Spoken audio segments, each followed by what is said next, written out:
Okay, so let me see. We are now, let me see.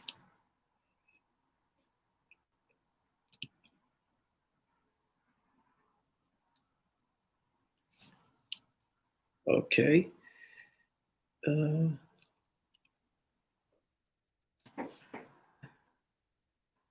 One second, I'm sorry. Okay.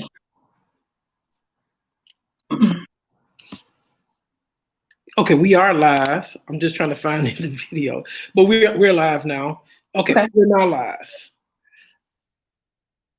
Okay, make sure that okay. Yeah, so how's everything going, Venisha? Thank you for allowing this great opportunity to interview you. So we're now live on Facebook. Okay. So we were talking about Elisa Starks and her new theater, right? I drove past there on maybe like a week or so ago, which is on like off of Jeffrey. Right. And I see the ice there. I was like, oh, it's beautiful. It's wonderful. Yeah. Yes. Yeah. So let's get into it. Venisha, can you tell us a little bit about who you are and how long you've been with Studio Movie Grill, and the history of of how you started with Studio Movie Grill, and what you do today, your current position with Studio Movie Grill. How much time we got, Mark? No, we got about 45 minutes. Yeah. So way back when I've been in this business since I was 16. Really? So I've never done anything else. Lived on the north side, went to Lane Tech, and this was working in movie theaters was my first job. Wow. I wanted to be an actress. Was given my walk-in papers after doing a couple of auditions on for a McDonald's commercial, and got my heart broken. So I decided that working behind the scenes was probably a better place for me. I didn't know you wanted to be an actress. Oh, yeah, in the back of my mind, every kid wants a little attention, right? So make sure when you have some of those small walk-in parts, I'll keep me in mind. Keep me in mind. And from there, went to U of I. Every time I would come home for break, I would continue to work in movie theaters, and probably about make sure when you have some of those small walk-in. I'm sorry. Sure, no problem. Probably about 97. The Starks were starting up Studio Movie Grill, and I was working for Cineplex Odeon out in Orland Park, and so they were looking to help the Starks build a team for their management, and so I started on 62nd and Western at that location as an assistant manager, and from there throughout the years, I worked at the Lawndale location, and of course eventually the 87th Street location. And today, the 87th Street location has been transformed into what is currently Studio Movie Grill, which is essentially dine-in movies, dinner and a movie, if you will. And I like when you talk about like the different locations, you have to be a little bit more broad because we have people from all over listening. Sure. Okay. Yeah. Thank you. Not just Chicago. Okay. So the Chicago locations where the Starks built 3 multiplex, 2 on the south side and 1 on the west side of Chicago, for a total of 34 screens. Chatham being the biggest with 14 screens, 62nd and Western 10 screens, and Lawndale had 10 screens. So again, from there, I've run all 3 of those locations, and then presently working with the Studio Movie Grill on 87th and Dan Ryan. Okay. As their salesman. So I do sales and kind of events and marketing for them, and that's my current role. Okay, so you do events and marketing for Studio Movie Grill.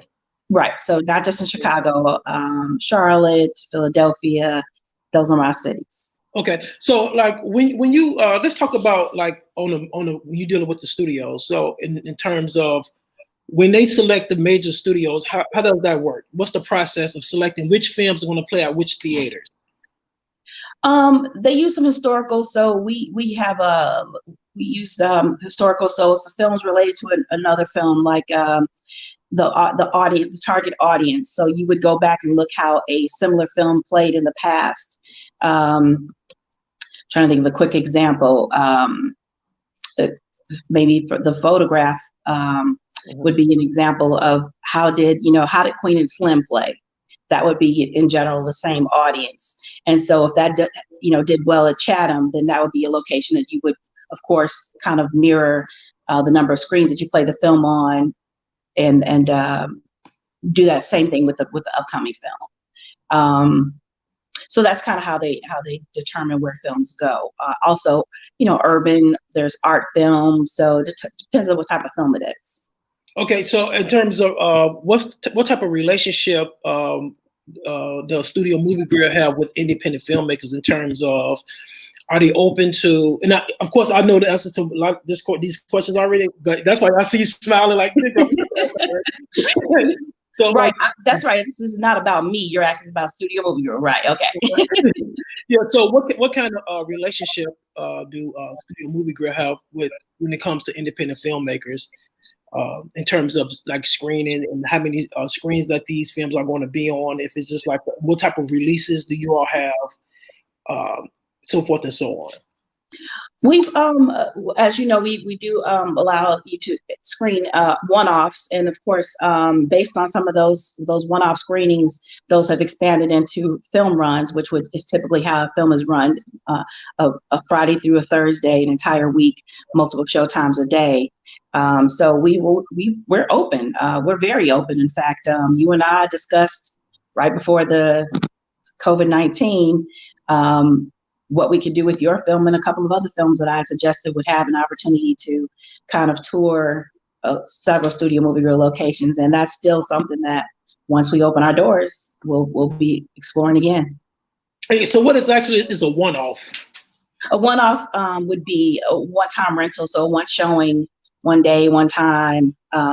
So you'd rent the space from us to show showcase your film, premiere your film, before it goes to any other type of streaming services, or if you are going to go to DVD, or any kind of release that you have for the film, a premiere at the theater would be a one-off. Would be okay. So, like, if an independent filmmaker were to come to you and say, "Okay, I want to do self-distribution and I want to release my film, and let's just say multiple theaters across the country," how would you handle that filmmaker? I would send them directly to the film department. So and then you would negotiate terms in terms of how your film would run, just like a studio would. They would want to know what kind of marketing you have behind the film, what your budget looks like, advertising, before they say yes or no to it, and if it's a fit. Again, just like we vet, the photograph up against Queen and Slim, who's the audience and what's the location that would work in. Right, and so you say, I know you stated that you do the marketing for the films, well, for the film or for the studio, for the for the films, for the independent films and the local films. So so with your film, working with making sure that we can find a place for it at other locations based on what their current schedule looks like. Mm-hmm. When I've talked about White People Money, kind of making a tour, different locations, picking out the best time in those locations based on what they're currently playing from Hollywood. Because what fits in Chatham might not fit in Atlanta. So that would be what I would help market. Right, and so can you tell us a couple of like success stories you have when marketing the different films, the independent films, like some of the success stories? Okay, so I have to skip over yours. Yeah. Let's see. We did a screening of a film called I did a film screening in Charlotte, and then again in Chicago, mm-hmm. for a film. Oh gosh, and I'm sure Lakeisha's watching, and somebody's watching it could help me remember this title. It was a film about it was a cartoon, and it was a film about pit bulls. I think it was called Chance. Oh, oh yeah, it was Kenny. Wasn't it Kenny? Yeah. Film? Yeah. So we did that in Charlotte, and then again in Chicago, and we looked to do other screenings in other cities again, and it was an opportunity for us to kind of see, first of all, the subject of the film was something that was relevant in both cities. And so again, finding where those things fit in other markets. So everybody always wants to do a full run. You know how that goes. I want to be in all your theaters on all your screens. Mm-hmm. Yeah, it doesn't fit though. I mean, everything doesn't fit, and if it doesn't fit, it doesn't make sense to have it there, in my opinion, if you don't have an audience. And I will say this, if you feel like there's an audience and we can market the film, then I wouldn't object, but I certainly wouldn't want you to put your film somewhere where it wouldn't have no one would be attracted to it, or no one would attend it. Right. So say for instance, if a filmmaker wants to do a release, right, like maybe like six cities, right, or maybe in each city, one screen per city, what's the marketing budget should each screen be? And like say for instance, let's just say with the dog movie Chance was Kenny Young's film. Where are some of the places should these films be marketed to or marketed on? Radio, of course, Facebook, definitely radio, only because in my opinion, again, that's where the studios are putting their films and marketing and doing their screenings, giving away free tickets. Definitely those same streams. I don't see why we would, you would go do anything different. People are used to listening to those things or finding out that information through those channels. And so I would say follow those same streams. So there's always I don't know I can't tell you what you would have to spend on radio, but I can say that you would need to spend money in radio and spend money on buying Facebook ads or if you have a big enough following, maybe you don't have to spend any money. But certainly those would be the basic two that I would say you should start it. Okay, let's back up a little bit. I know you said that you started with ICE theaters when they were from the inception, right? Yes. And so before that, I was with Cineplex Odeon. Right. Okay. And so I know with ICE Theater, it launched a lot of careers of different filmmakers. Mm-hmm. And how responsible were you in launching, like, say, for instance, when we talk about Kenny Young, we can't talk about Kenny Young without talking about. Yeah. So how responsible? We just want to give people a little bit of backstory of the success story of what you have done. Were you involved in that? Okay. I think we were. Elise and I were just talking about this recently. We realized that Studio Movie Girl is essentially a very small business in Hollywood.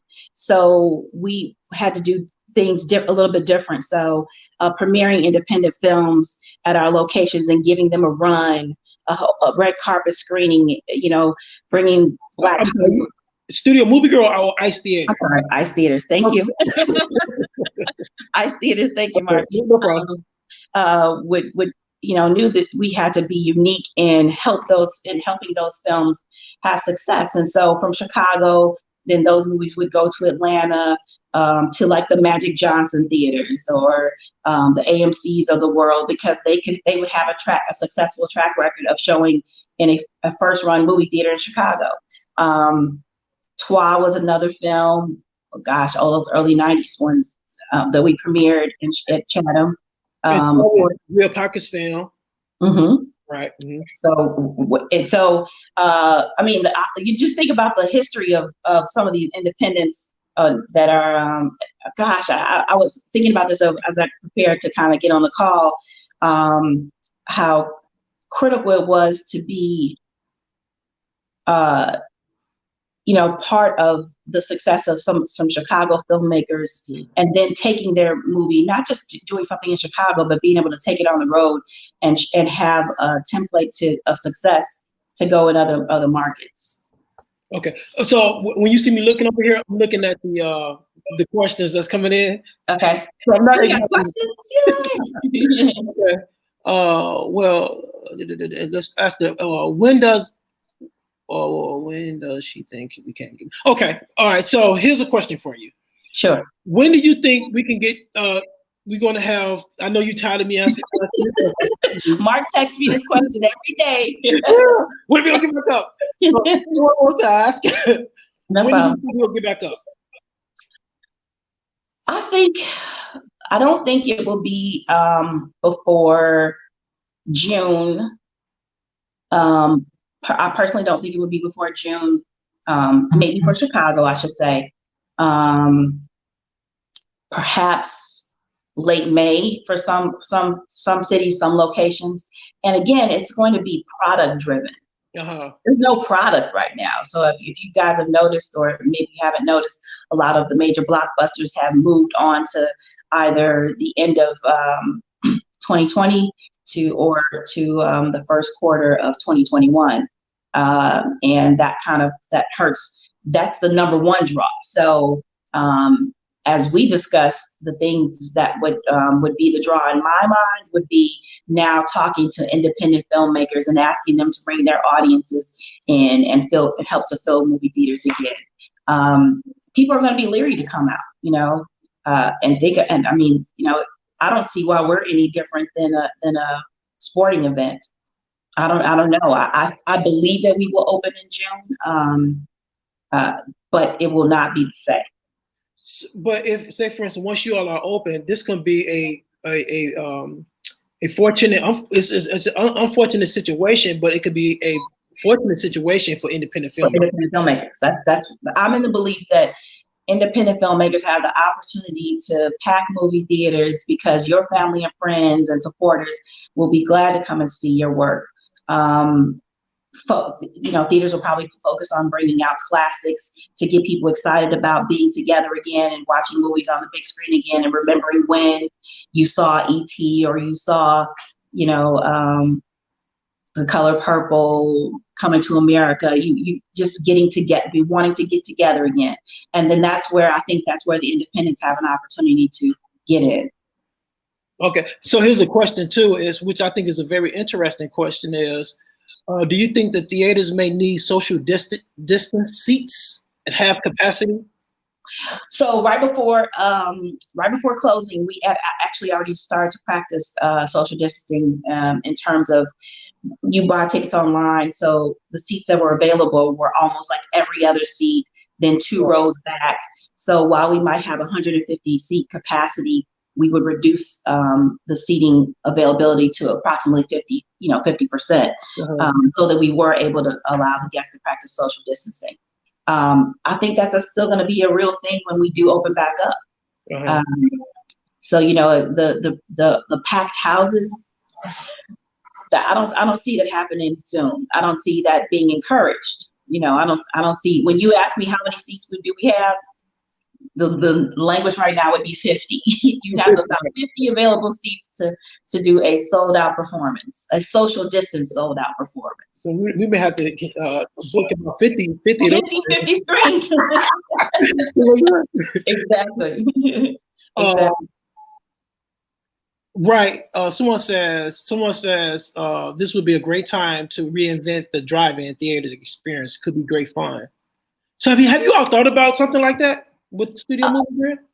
So also part of the drive-in experience is the concessions, right? So let's talk about that. Yeah. Movie theater owners don't make money off of the films themselves. So if you aren't allowed to now go into the concession stand at the drive-in, then the movie theater really isn't, what's in it for them, essentially. The drive-in theater, I should say, because that's where they make their money. Right. They're going to make their money off of food. So if you're bringing in the food, typically that's what we did when I was little. I remember all the junk food in the backseat of the car. But you can't check the cars when they come in? I mean, you can, Are you doing that though? No, they weren't taking no car. What are you putting a camera on a rod and sticking it into the window? Like, hey, get that popcorn out of there. So if anyone has any questions for Venisha, please let us know. Just let you know, Venisha is she does marketing for Studio Movie Grill, which is for the Midwest and the East Coast. So I have if anyone has any questions, please ask your questions and I will present the question to Venisha. But I have a question for you, Venisha. Okay. So are you all competing with streaming companies? Are the theaters competing with streaming companies? And how does that look? Yeah, we are. So I'm not in the film department, but this is I've been watching and I've been tracking. We are also streaming on our. If you go to our website, there's films that are streaming from our website, because we know that that is certainly the new norm. But people are getting cabin fever and they're going to want to go out. So we know that they'll want to return to the theaters. It will be different, but they'll want to return to the place where you gather and you all laugh at the same time because it was a really funny joke. And so they're all wanting to do that. Right now, we've got about, I think I saw about 10, 15 films across the country that are streaming through Studio Movie Girl's site. Again, when streaming first came on, theaters were against, how you said, hey, Venisha, I want to run my film real quick before I do this thing with Netflix, and you want to run. And sometimes the question for us becomes like, well, how likely are people going to spend the money to come and see it at the theater if you're going to, put it on a streaming service for free? So we were like, well, your window has to be, X amount of months or whatever that is. And now that's kind of been reduced to, all right, as long as we can play it 10 days before it goes to Netflix. So, over time, I think we've become a little bit more relaxed with our rationale behind what our expectation is for you as a filmmaker and putting out your content at the theater versus going streaming from a streaming service. So let me ask you, so what are some of the things you are doing to get people back into the theater and away from like the Netflix and the Hulus and Amazon? So what are some of the things you are doing to get them away? Right now, we're not getting away. We're working. We're realizing obviously this is where there is no competition. So streaming is where it is. There's no place for us to bring them to. What we're doing is to continue to engage our guests. We send out emails, reminding guests of that we sell food, of course. So some of our locations are treat themselves as a restaurant, and they do offer curbside pickups in other cities, of course. So we are still engaging our guests, certainly not trying to pretend as if there's a place for them to go at this moment, but so that when that time does come, there'll be things like free movie tickets, just whatever it is to get you back in the theater. Okay, I have a question. Let me see if any more questions for you. Like Great America Corporate not picking up either. If you all have any questions, please ask the questions, and I would ask Venisha. So Venisha, let me ask you this. Okay, so our theaters right now, are they? I know this is kind of similar to the last question, but is there any fear? Right? Is there any fear of these streaming companies when it comes to the theater? Like, are they afraid? There's no fear at all. No, when you look at November, if you think about all the products and the movies that have moved to November and December, there's no fear at all. Okay. This is what people want to do. Streaming is there's a place and a time for it, and then you get tired. You get tired of sitting behind your TV screen and you being the one person that laughs at jokes or questions what you just did. I just watch Ozark, and what do those symbols really mean? Am I the only one wondering that? When you could be communal and be in a theater with another 150 other people who have that same question or want to discuss it, there's no I don't believe that there's an issue. Yeah, I agree with you. The experience, the experience of going to the theater, getting the popcorn, and sitting down, I don't think they can duplicate that experience. It's like going to let's just say for example a Walmart. Yes, there's a nice feeling that you have, because it's like a family environment, and so I don't think they will ever be able to take away that at all. The things that I've been watching, my husband. Listen, when 7 o'clock comes and the movie's supposed to start at 7 o'clock, I want to be in my seat watching the previews. At 7 o'clock at home, my husband's like, okay, give me a minute. So then I'm giving him a minute. And then his minute returns to, go ahead, you can start it. And then he wants to come in and talk about what he missed. That don't work for me. So I need my movie theater experience back. Okay, so you kind of answered this already. Right, I miss going to the movies. Right, someone said you're right. They miss going to the movie theaters, and Yeah. people's. This is just me though. Like people saying uh, that they go out presenting the question as far as are you all going to go to the movie theaters after this? And people saying no, but once this thing's open and the movies out there, people going to the movies. If you're gonna go to the mall, you're going to the movies. Yeah. Oh yeah, most definitely. People can't wait to get back to the movies. I believe that wholeheartedly, that people cannot wait to get back into a movie theater. And yes, I've seen things on Netflix and and streaming services. I've subscribed to things that I haven't seen in the past or wouldn't have time for. But every time I click one of those things, like God, I wish I could have seen this on a big uncorked. I would love to have seen that on the big screen. Yeah. Oh yeah.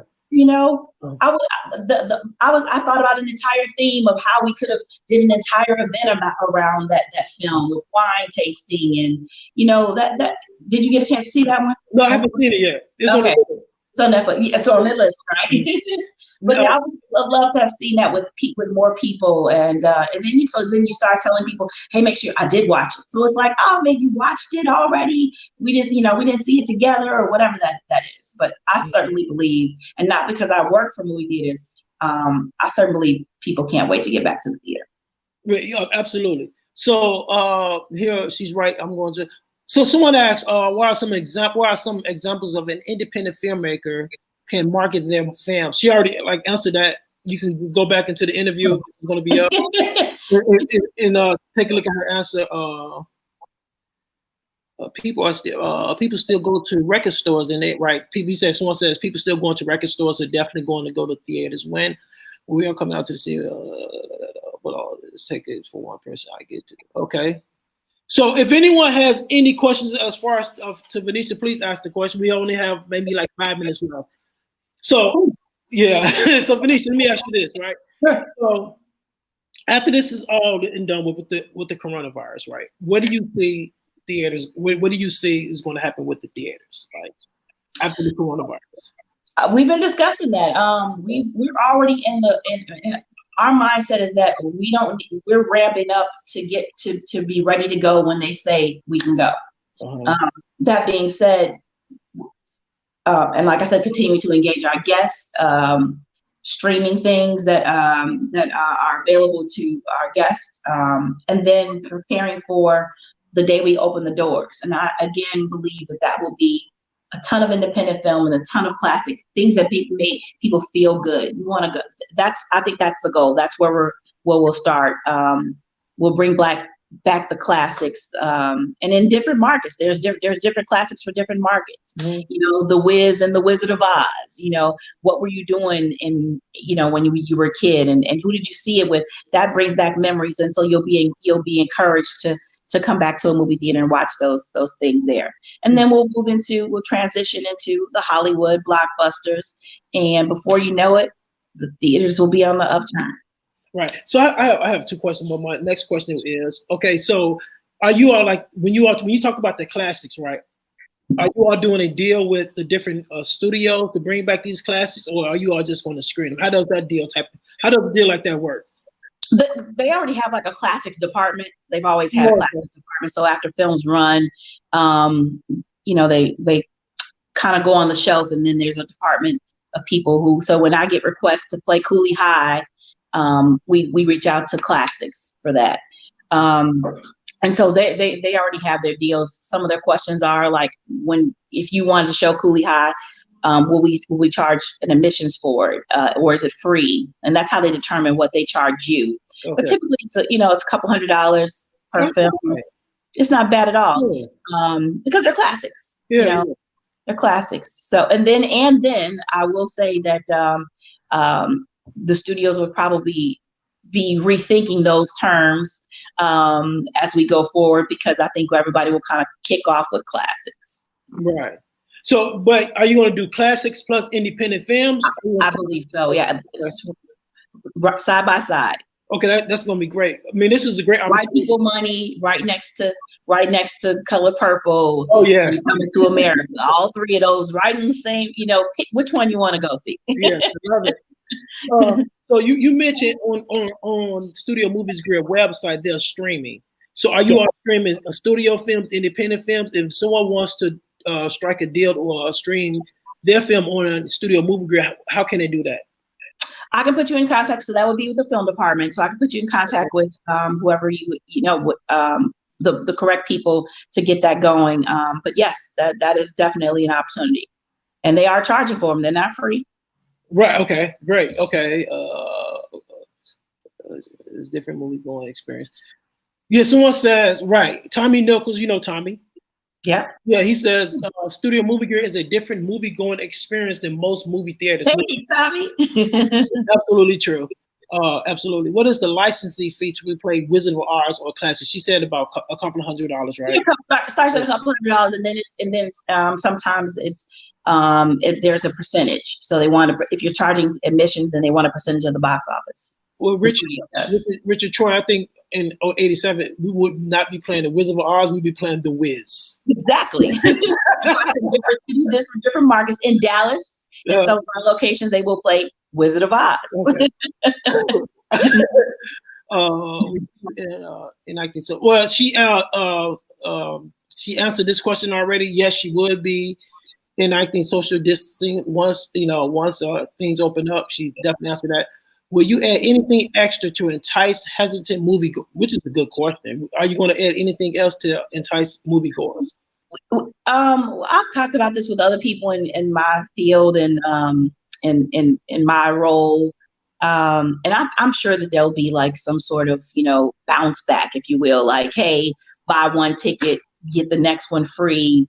Or I'm sure that there'll be an opportunity for the different chains to get people to join their loyalty programs. Uh-huh. So think about it. After I get you to subscribe to my program, then you get something from that. There's going to be some key marketing things, and I think that most of the chains will do the same thing because again, it's film and people have options. So the question is, what do you do to get the people back in your theater? Okay. So I can't give away all our secrets. Oh yeah. Okay. So any other questions? So we have like maybe two more. We have 2 more minutes with Venisha. Any other questions? Anything that we didn't cover that you would like to cover? I got questions for you, Mark. What? So how do you decide what your next film will be about? You serious, right? I'm so notes right here, Mark. Oh yeah. So what's the question? Well, see, so I had a script in my head. So I just want to know, like, if I wanted to talk to Mark Harris about this script in my head, what do you need from me, or would you be interested in that? And what would that look like for me? Like, I'm not Mark Harris, I'm Venisha White Johnson, and I have a script in my head, and I want to know how do I get that to you? So if it's in your head, right? So this is what I say to people. Like I say, take it out of there and put it on paper. Okay. And once it's on paper, I will, especially with you. I mean, you've been very responsible for my career as a filmmaker from day one. So let me know, like, once you have it on paper, we could definitely sit down and we could discuss it. Okay. Yeah. I've learned that I can't talk too much about it because it will be somewhere else, I'm sure. But I've been doing this since I was 16. So I've got either a series, a TV series, or a streaming series, because that's the new thing to do, or a movie with sequels. I've got it. with like a series is always better because because again, they want to keep people on the couch watching 6 episodes, 10 episodes, 2 episodes. So that is also, that's great. Well, actually, we there's something we want to shoot this summer with one of the actresses from White People's Money, which is something different for me. And there's a TV show based off a Puerto Rican family, right? And one of the actors, Jen Garcia. So that's one of the things that we want to do. And it's 6 episodes. And so right now of course you already know, like investors, they're like very silent because they don't know the direction of what's going on. But when Sure. things open up, I want to do more TV shows. Okay. Because that's where it's at. Yeah, I agree. And don't forget that I've been encouraging filmmakers, like all the independents I've seen. I think there's only been one where we use the movie theater as the background, as like people go to the movies in real life. How come nobody's got a scene where they've gone to the movie theater in their film? What is the hesitation of that? You know what? I haven't thought about it. Good. The next film must include a date at the movies. I really haven't thought about it. I mean, if you all are open to something like that, we could do an entire movie in a theater. Yes. Yes. What would be like even a TV show or something? Like people we haven't seen any. I can't recall, but I don't think we have seen anything that really takes place inside of a theater. Like what goes inside, what goes on. I'm sure there's some interesting stories. A lot. Yeah. But I'm sorry, Venisha, but there are some questions coming. Yay! I'm excited. Okay.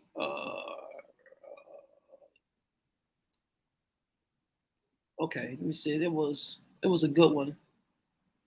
I bet you it was the best of your career. Oh, someone says, how can they submit films? What's the best way to submit films if they want to have films screened at Studio Movie Girl? So if it is an independent kind of a one-off kind of opportunity, then they can certainly get it to me. My email address for now is VenishaJohnson2020@gmail.com. And you can send it to me and we can have a conversation about it and see what that looks like. If you're looking to do a run, I will help you get there. Mark and I know, like I've always talked about what the tricks are. But that would be a conversation that I would have, a one-on-one kind of conversation based on your film and what it is that you're looking to do with that film. Okay, Venisha, I want to thank you. There are no more questions that's coming in. I want to thank you very much for your time. Okay. I appreciate it, my sister. Thanks for having me, Mark. Thank you. If you have any words of encouragement for, because we have a lot of filmmakers out here, as far as, any words of encouragement, we can end with that, and then I'll let you go back to your family. You know what? First of all, I meant to start by saying that I admire so much in the filmmakers, period. Like the idea of you, like you just told me, take that idea out of my head and put it on paper, and then from there it becomes an actual film. I think it's wonderful. The art itself is absolutely wonderful. So I admire you guys. There's no such thing as bad films, in my opinion, only because someone has an idea and they shoot it, and people come and see it. So it might not be for you, but it's for someone else. Mm-hmm. I would encourage filmmakers to definitely, once you've done your film and you edit it, then contact me. Mark, what do I always say? Are you done? Is it ready? Yeah, is it ready? Usually he'll say, like, I got one more scene to shoot. Call me if you shoot the last scene. Because what happens is, when you give me the content or what you want to show, I want to immediately show it to you, show you what it's going to look like on the screen for your audience, and make sure that it's what you believe it to be when you watch it on your computer or you watch it on the monitor at home. Because once it gets on that big screen, then the things that you didn't think were a big deal become a bigger deal. Mm-hmm. So I encourage them to finish first. Finish it first, and then reach out. And then we can make it happen. There's we've got, and I've done all genres: horror, religious films, comedies, dramas. The most recent one we just did, Can I Get Some? Rapper turned into an actor. It was the Inglewood 40-year-old virgin. Really? It's pretty good. I gotta check it out. Okay, so we do have a film outside of White People's Money. There's another film I wanted to send your way, which is called Walker, which stars Michael Coulter, who plays Luke Cage. Okay. That I produced it. I want to definitely send your way. Maybe we can put them out with both of them. We should premiere that when we open those doors. That we're gonna put White People Money, and then the following week we'll have that right behind it. Thank you. That's what we should do. Yes, we definitely. Thank you very much, Venisha. I thank you for your time. All right, thank you. All right. Oh, and Mark, don't forget to catch us. Studio Movie Girl is actually running Chicago Southside Film Festival. This will be the 4th year, so don't forget to look out for that coming up in October. The Southside Film Festival is coming up in October. Yeah. I went to it last year. It is extremely amazing. Yeah. Also, the streaming, if you all want to watch some movies on Studio Movie Grill, go there and watch some movies on Studio Movie Grill. Yes. Okay. Thank you, Venisha. Right. Appreciate it. All right.